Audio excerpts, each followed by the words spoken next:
ৰবেন দাই কেনেকুৱা লাগিছে আপোনাৰ? ভাল লাগি আছে একদম পুৰা আগলৈ চাওঁ কি হয় নেকি সেইটোৱে অপেনিং কৰোঁ এতিয়া মানুহ আছে তাৰ আগলৈ অপেনিং কৰোঁ আপোনালোকে কি চাওঁ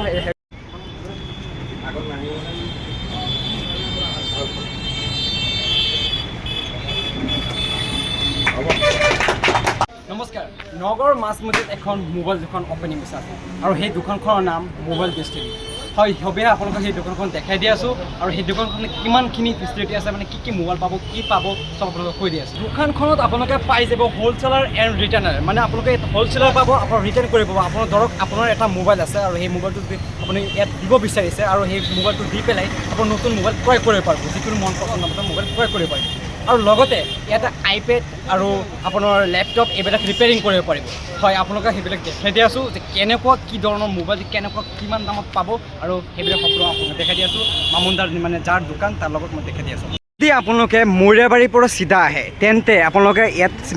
ব্ৰিজ আছে, ব্ৰিজৰ ওচৰৰ পৰা সেই মছজিদটো চাইছে, মছজিদটোৰ ফাও চাইডে এইটো মোবাইল ডেষ্টিনিটো দোকান আছে। এই দোকানখনত বহুত ফেচিলিটি, ভাল ফেচিলিটি আপোনালোকৰ দোকান ভিতৰত হ'বই। মই আপোনালোকে দেখাই দি আছোঁ কেনেকুৱা ধৰণৰ দোকানখনৰ ফেচিলিটি মোবাইল পাইছে। আৰু ৰাপানী দা আহি গ'ল আৰু অকণমান পিছতে এইখন দোকান অপেনিং হ'ব, য'ত মানে ৰাবানী দাই ইয়াতে অপেনিং কৰিব। আৰু এইফালে চাই থাকক, ৰাবানী দা ইয়াত আহিছে, অকণমান পিছত নামিব আৰু তাৰপিছত গ্ৰেণ্ড এণ্ট্ৰি হ'ব, আপোনালোকে দেখাই দিয়া আছে। ৰাবানী দা আহি পালে আৰু অকণমান পিছতে এই দোকানখন অপেনিং হ'ব। মোৰ পিছপিনে যিখন দোকান চাই আছে, ৰাবানী দা কেনেকুৱা আহিছে, প্ৰথম ফাৰ্ষ্ট কেনেকৈ এক্সপিৰিয়েঞ্চ। ৰাবানী দা কেনেকুৱা লাগিছে আপোনাৰ? ভাল লাগি আছে একদম পুৰা আগলৈ চাওঁ কি হয় নেকি সেইটোৱে অপেনিং কৰোঁ এতিয়া মানুহ আছে তাৰ আগলৈ অপেনিং কৰোঁ আপোনালোকে কি চাওঁ সেইকাৰণে চাই থাকক।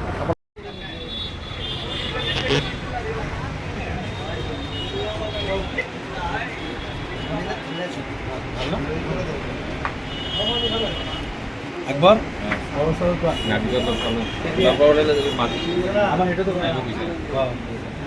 আহিব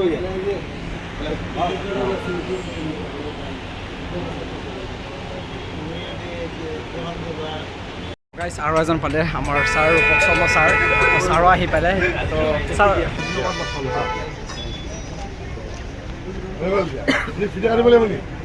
কাটিব লাগিব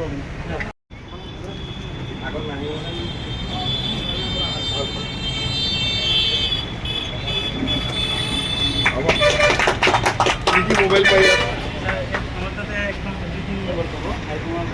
যি লাগে, লেপটপ আইপেড চাইপেড যি লাগে আপোনাৰ কম দামত মানে সেইটো আমাৰ ৰিপাৰবিছ মোবাইল থাকে, অ'পেন বক্সৰ যেনেকৈ থাকে তেনেকৈ অ'পেন বক্স টাইপ থাকে। আচ্ছা, তাৰমানে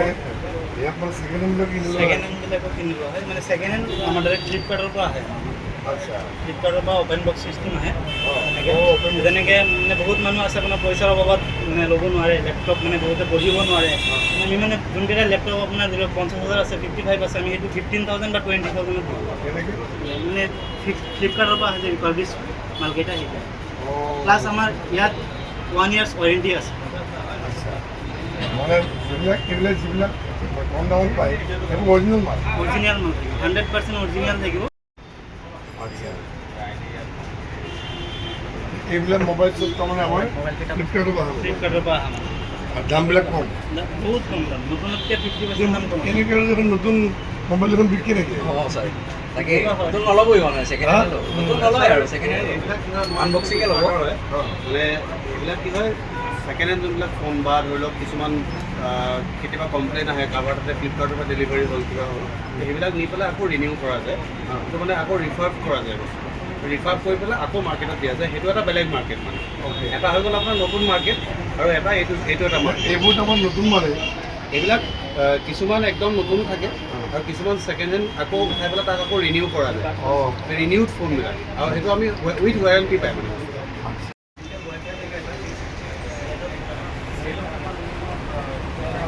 মোবাইল কিনিছে না, মোবাইল কিনিছে চাবলৈ আহিছে।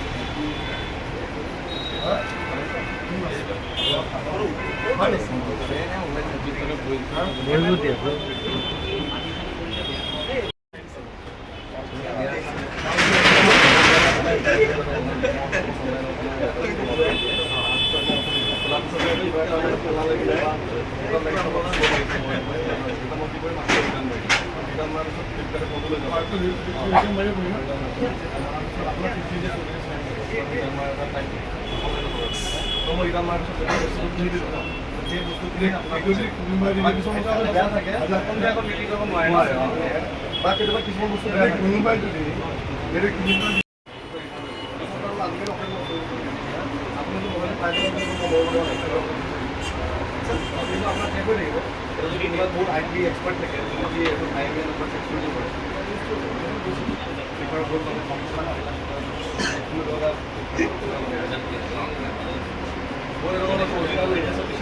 আনি পেলাই ডুপ্লিকেট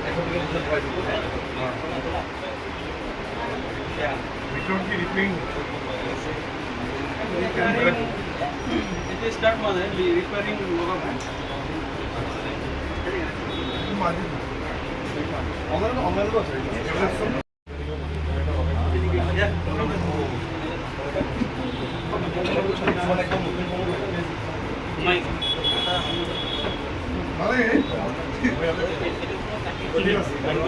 একদম বঢ়িয়া আগতে গম পোৱা নাছিলোঁ মোবাইল আপুনি অপেনিং কৰিলে গম পালোঁ যিবিলাক মোবাইল অপেন বক্স হৈছে ফ্লিপকাৰ্টত আহে ফ্লিপকাৰ্টে এইবিলাকৰ ৰিচেলিং কৰে আৰু এইবিলাক বহুত দামতকৈ কম দামত গতিকে নিশ্চয় গ্ৰাহকে এইবিলাক যদি ফ্লিপকাৰ্ট কম পইচা মোবাইল পাম কিন্তু এতিয়া মোবাইল যি অপেনিং তাতো নগাঁওবাসী ৰাইজৰ ডাঙৰ মোবাইল ভাল পায় বেলেগ বেলেগ ধৰণৰ দামী মোবাইল ফোন নিবিচাৰে তেওঁলোকে মানে এখন নিৰ্ভৰযোগ্য কৰিছে আপোনাৰ যি মোবাইল টেষ্টখিনি আছে ইংগ্ৰেড বাকীৰ লগতে যি আমাৰ নগাঁওবাসীৰ ৰাইজ আছে তেওঁলোকক কেনেধৰণে আনবক্সিং মোবাইলসমূহৰ গ'লে আনবক্সিং আছে সেইবিলাক মানুহ কোনোবাই হয়তো যেতিয়া ঘৰত অৰ্ডাৰ দিয়ে তেওঁ যদি সেই মোবাইলটো বেয়া পায় কালাৰটোৱে বেয়া পালে বা তেওঁলোকৰ কিবা বেয়া হয় ঘূৰাই পঠিয়ালে গতিকে ঘূৰাই দিয়াৰ পিছত 15 দিন সময় পায় সেইবিলাকৰ ৰিবক্সিং কৰিবিলাক আছে এতিয়া নিৰ্ভৰযোগ্য কৰিছে মই লাহে লাহে সস্তাত মোবাইলটো পাম হয় আপুনি আজি কিবা ক্ৰয় কৰিম বুলি ভাবিছে নেকি আৰু মোবাইল টেষ্ট মোবাইলটোতো মোৰ নিজৰ আছে এইটো মোবাইল বেয়া হ'লে অন্য কিছু এইটো মোবাইল যদি বেয়া হয় তেতিয়া কিনিব লাগিব অন্য কিছু টেবৰ মোৰ দুটা মোবাইল লৈ আপোনাক হয় মানে মোৰ আগৰ পৰাই হয় যিমান দিন হ'ল মোবাইল মোৰ এটাকে মই বন্ধ কৰিব নোৱাৰোঁ 700 বা 800 ফোন আহি গ'ল দুটা ফোন হ'লেতো মই খবৰে নাপাওঁ সেইকাৰণে এটা ফোনে মোৰ কাৰণে ভাল এইটো ফোন বেয়া হ'লে আৰু অলপ নিশ্চয় আপোনালোকৰ ইয়াত কিমানৰ পৰা ধৰক মোবাইলসমূহ উপলব্ধ আছে বা কিমান দামীলৈকে ইয়াতে মোবাইলসমূহ উপলব্ধ আমাৰ মিনিমাম ইয়াত 4500 পৰা ষ্টাৰ্টিং আছে দামী আপ টু লাক্স এক্সচেঞ্জৰ সুবিধা আছে কিবা এক্সচেঞ্জৰ সুবিধা আছে ন্যূনতম কিমানৰ পৰা ষ্টাৰ্ট হৈছে আপোনালোকৰ মোবাইলৰ দাম 4500 4,500 টকাৰ পৰা যিহেতুকে সুবিধাসমূহ উপলব্ধ হৈছে মোবাইল টেষ্টিঙৰ লগত কেনেধৰণে যোগাযোগ কৰিব গ্ৰাহকসকলে আমাৰ নাম্বাৰ দিয়া আছে নাম্বাৰত কোনোবা যোগাযোগ বা ইনষ্টা পেজ আছে পেজত যোগাযোগ কৰিব পাৰি ফাইনেন্সৰ সুবিধা আছে ফাইনেন্স তেতিয়াহ'লে আমাৰ তাত এভেইলেবল নাই যিহেতু হৈ যাব যিহেতুকে আপুনি ধৰক আপুনি যিহেতুকে উত্থাপন কৰিছে যে ফাইনেন্সৰ ইয়াত কোনো ধৰণৰ সুবিধা বৰ্তমান সময়লৈকে উপলব্ধ হোৱা নাই ধৰক আপোনালোকৰ ইয়াতে মোবাইলৰ লগতে আৰু কি কি ধৰক সুবিধা আছে আমাৰ তাতে মোবাইল লেপটপ আইপেড যি লাগে এভৰিথিং পাব মোবাইলত একদম মানে কমৰ পৰা দামীলৈকে আছে মানে এণ্ড্ৰইডৰ পৰা আইফোনলৈকে আছে আমাৰ ধৰক নিম্নত ধৰক আপুনি যিহেতুকে উপলব্ধ কৰিছে 4,500 টকাত আপোনালোকে যিহেতুকে গ্ৰাহকৰ বাবে যি সুবিধা আছে সুবিধা আপোনালোকে উপলব্ধ কৰিছে সেই 4,500 টকীয়া মোবাইলটো যদি অকণমান আপুনি দেখুৱাই দিয়ে আমি ধৰক গ্ৰাহকক দেখুৱাবলৈ অনুৰোধ কৰিম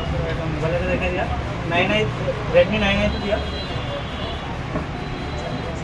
টকাৰ পৰা আপুনি লাখলৈকে যিহেতুকে ধৰক লাখ টকালৈকে আপোনাৰ ইয়াত যি উপলব্ধ হ'ব মোবাইলসমূহ গ্ৰাহকৰ বাবে ধৰক কি ক'ব ধৰক 4,500 টকাত কোনটো কেনেধৰণে মোবাইল আপোনালোকে উপলব্ধ ৰাখিছে গ্ৰাহকৰ কোনটো মোবাইল ৰেডমি 99 হয় নতুন আপোনাৰ 10,000 মান আছে দাম আমি 4GB RAM 64GB দি আছোঁ আমি 4,500 টকাত দি আছোঁ কেনেকৈ ইমান কমত কেনেধৰণে গ্ৰাহকৰ বাবে ধৰক উপলব্ধ কৰিছে এইটো ৰিফাৰ্বিছ ফোন কাৰণে আমি দিব পাৰিছোঁ কিছুমান মানে মানুহে ছেকেণ্ড হেণ্ড বুলিও কয় এতিয়া ছেকেণ্ড হেণ্ড নহয় ছেকেণ্ড হেণ্ড ফোন ডাইৰেক্ট আপোনাৰ ফ্লিপকাৰ্টত গুচি যায় ফ্লিপকাৰ্টৰ পৰা আকৌ ৰিনিউ থৈ পিনে আমাৰ তাতে ধৰক তাৰ মাজতে ধৰক কিছুমান প্ৰশ্ন উত্থাপন হয় যে ইয়াত ডিছপ্লে সলোৱা আছে বা কিবা অন্যান্য ধৰক বেটেৰী সলোৱা হৈছে বুলি সেইসমূহ গ্ৰাহকৰ বাবে ধৰক কি ক'ব এই যদি আপোনাৰ ডিছপ্লে সলোৱা থাকে মানে আপোনাৰ ছেকেণ্ড হেণ্ড ফোন হ'লে বা ৰিফাৰ্বিছ ফোনত আমি ক'ব নোৱাৰোঁ যে অৰিজিনেলি ডাইৰেক্ট 100% ডিছপ্লে অৰিজিনেল বুলি জেনুইন বুলি ক'ব নোৱাৰোঁ আপোনাৰ ৱাৰেণ্টি কিমান আইফোন লয় আইফোনত এইটো জেনুইন আপুনি নিজেই চাই ল'ব পাৰিব আৰু আপোনাৰ এইকেইটা যদি ডুপ্লিকেট থাকে আপুনি ডাইৰেক্ট দেখাই দিব দাদা এইটো ডুপ্লিকেট হয় আমি মোবাইল ৰাখি কিনে আপোনাক অৰিজিনেল ডিছপ্লে এই মোবাইলটো যদি ধৰক 4,500 টকাত গ্ৰাহকে আপোনাৰ পৰা লৈ যায় আৰু গ্ৰাহকৰ যদি কোনো অসুবিধাৰ সন্মুখীন হয় এই গ্ৰাহকজন আমাৰ গ্ৰাহকগৰাকী ধৰক ইয়ালৈ আপোনাৰ যদি মোবাইল হেৰিয়লৈ যদি লৈ আহে ধৰক কেনেধৰণে তেওঁলোকক ধৰক কিছু অসুবিধাৰ সন্মুখীন হ'লে কেনেধৰণে আপুনি তেওঁলোকক সেই অসুবিধাটো ধৰক উপলব্ধ কৰিব আমাৰ মিনিমাম আপোনাৰ 60 ডেজ টাইম থাকে আপোনাৰ 30 দিনৰ ভিতৰত যদি আপুনি লৈ আহে আমাৰ তাতে আপোনাৰ ৰিটাৰ্ণ হৈ যাব ধৰক 4,500 টকাৰ যি ফোন আছে সেই ফোনৰ বাবে সেৱা উপলব্ধ আছে নে অন্যান্য ফোন মিনিমাম আপোনাৰ মিনিমাম 2 মাহৰ ৱাৰেণ্টি আছে কিন্তু বাকী আপ টু 1 ইয়াৰ্ছ আছে মানে এবছৰলৈকে গেৰাণ্টি আছে